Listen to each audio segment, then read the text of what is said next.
The conflict between Donald Trump and Elon Musk is gaining momentum. Now, more and more details are emerging. For example, Donald Trump's fear that Elon Musk will leave with his money from the Republican Party to the Democratic Party. Today, Trump stated that Elon Musk will pay for the consequences if he starts funding the Democrats. Elon Musk also made certain statements, which we will definitely discuss today. It became known where Elon Musk got the black eye from. It turned out that he got into a fight with Donald Trump's finance minister, Scott Bessent, who called him a fraud and said that he had promised too much and didn't deliver. In addition, Donald Trump called Elon Musk a hardcore drug addict after the argument.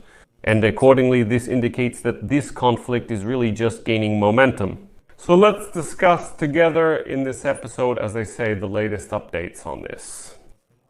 And especially, let's touch on the reaction of J.D. Vance, the Vice President of the United States of America, to this scandal.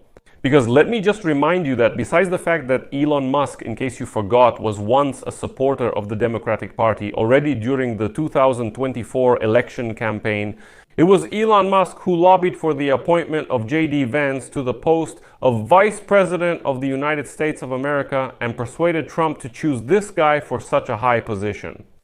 That's why there are a lot of interests involved here. Let's get started. My name is Alexei Pecci, but before we start, subscribe to this channel, leave a like, write any comment you want, and be sure to subscribe to my Telegram channel, Pecci News. The link to it is in the description of this video. Well, now let's go over everything step by step. I want to start this episode with some news, well, news in quotes, it's not that serious, about where Elon Musk got the black eye under his eye. I think all of you have seen that photo. And now the Washington Post writes that there was a long-standing conflict between billionaire Elon Musk and the team of United States President Donald Trump. Because of the tariff policy, those very duties that Trump imposed on many countries. In April, this escalated into a fight between Elon Musk and Finance Minister Scott Bessent. As the Washington Post writes, the incident became known from Stephen Bannon. He is an influential podcaster and longtime political advisor to Donald Trump. So, in mid-April, Elon Musk and Scott Bessent visited the Oval Office to express their preferences regarding the candidacy of the acting United States Internal Revenue Service Commissioner. Trump decided to support Bessent's choice. Well, after Bessent and Musk left Donald Trump's office and started walking down the corridor, they began exchanging insults. Bessent recalled Elon Musk's unfulfilled promises that he would uncover more than $1 trillion in wasteful government spending. Instead, Elon Musk at most reduced government spending by $100 billion. Bessent says the promised amount was reduced tenfold from $1 trillion. Allegedly, Scott Bessent said, "You're a fraud, you deceived everyone." In response, according to Bannon, Musk shoved Bessent in the chest with his shoulder, like in a rugby game. Well, and Bessent hit Musk in the face in return. And to break them up, several people had to intervene in this fight. Afterwards, Elon Musk was escorted out of the White House's West Wing.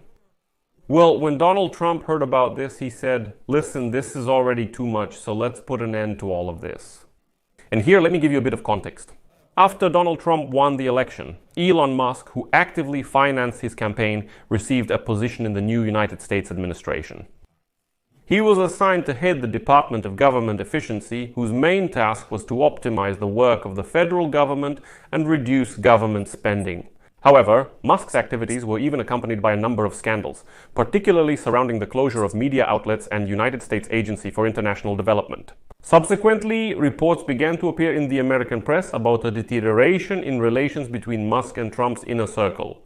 There were rumors that he was being removed from decision-making, but recently Trump officially confirmed that Musk no longer works for his administration. The whole situation became public after Elon Musk harshly criticized the tax bill initiated by Trump, stating that he would no longer remain silent. In response, Trump publicly expressed disappointment with his former ally, to which Musk reminded him that it was his support that helped Trump win.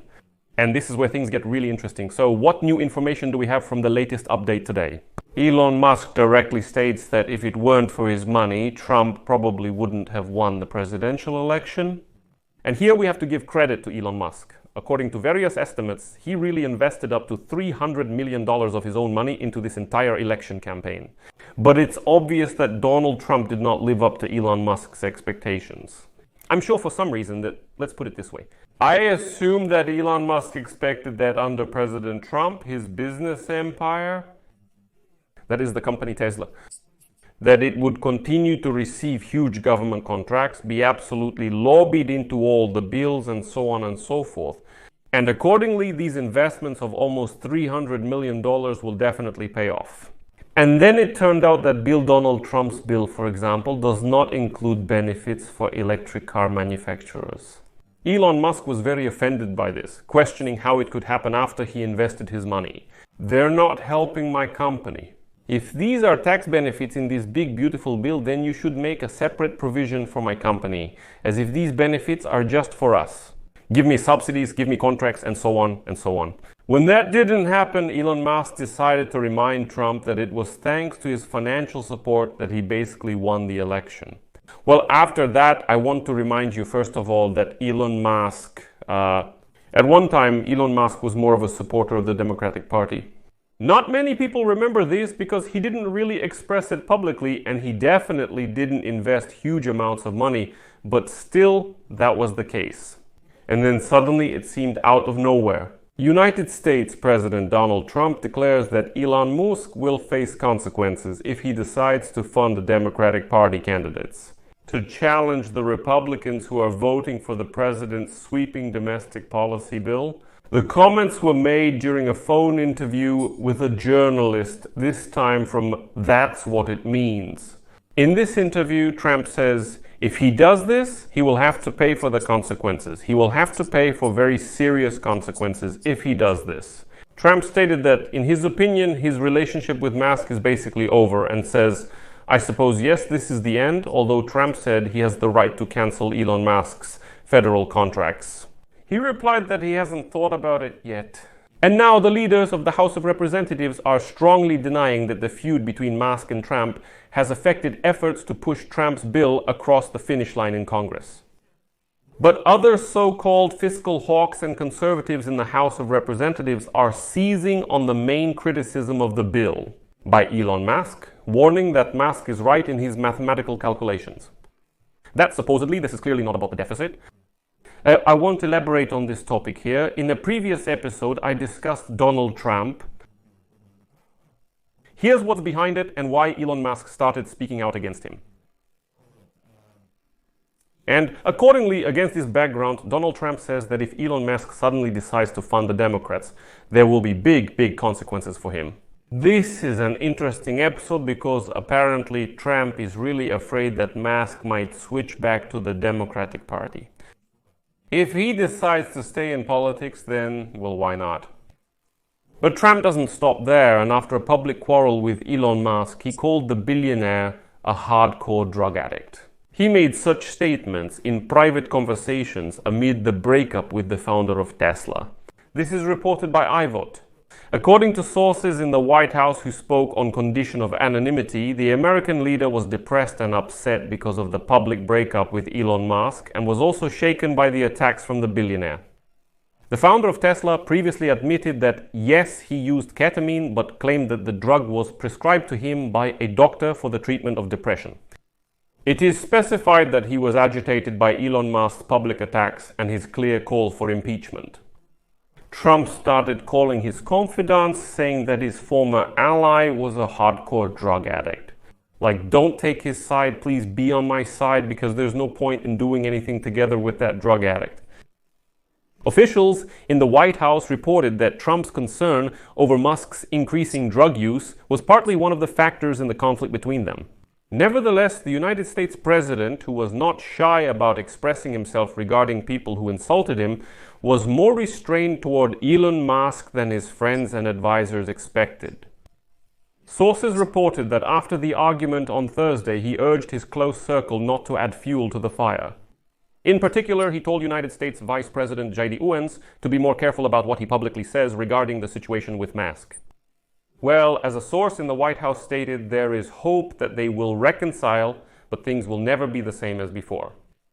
And now we move on to J.D. Vance, because J.D. Vance is also an interesting episode in this whole scandal, and it's worth taking a closer look at him as well. The thing is, while Elon Musk was adding fuel to the fire of the escalating fight with President Trump on Thursday, United States Vice President J.D. Vance was recording a podcast with Theo Von in Nashville and had to respond in real time to questions about this scandal. Well, and although at some point Vance said that, quote from him, it was a huge mistake to attack the president. Similarly, the vice president did not attack Elon Musk himself and did not take on the role of Donald Trump's watchdog. Instead, he used such a diplomatic approach, which still encouraged the president, but in very careful wording. Next is a quote from J.D. Vance. "My loyalty will always be on the side of the president. And I think Elon, he's an incredible entrepreneur. I hope that in the end, Elon will return to the fold of society." Maybe it's not possible right now because he has become so toxic. J.D. Vance also rolled his eyes when he was shown Elon's suggestion to impeach Trump and appoint J.D. Vance as the President of the United States. And here is how he responded. The idea that the president should be impeached, sorry, that's insanity. And J.D. Vance also spoke about Elon Musk's attacks on Donald Trump's bill. Quote, "I understand his frustration. It's a good bill. It's not a perfect bill, like the process in the District of Columbia. If you're a business leader, you're probably frustrated with this process because it's more bureaucratic, it's slower." That sums up J.D. Vance's comments on the scandal. It was evident he was attempting to dissociate himself from the situation. But here's why I mentioned J.D. Vance. The thing is, there are actually rumors circulating in the White House that it was Elon Musk who lobbied for J.D. Vance during the election campaign. Donald Trump for the role of vice president. That, supposedly, even Donald Trump agreed to J.D. Vance as vice president. After Elon Musk started putting money into the election campaign and said that this guy wouldn't be a bad choice. And if that's really the case, then of course J.D. Vance is in a very, very difficult situation. Because right now, Today Rolling Stone wrote that now, among Republicans, both sides are putting pressure on them to choose one side. It's either Elon Musk or Donald Trump. Who will you support and who will you go forward with? But still, I think that the public scandal will most likely end soon. And the indicator of whether Elon Musk has achieved his goal, in my opinion, will be whether or not the big, beautiful bill of Donald Trump will include provisions on benefits and subsidies for electric car manufacturers. If they do include it, then it means Elon Musk has partially achieved his goal. If they don't, then we're in for a new chapter in this whole conflict. And I think there will be a few more pages to this story. So I'll put an ellipsis here. Friends, share your opinions and conclusions in the comments under this episode. Subscribe to the channel, hit the bell, and don't forget to like if you want to support the work of this channel.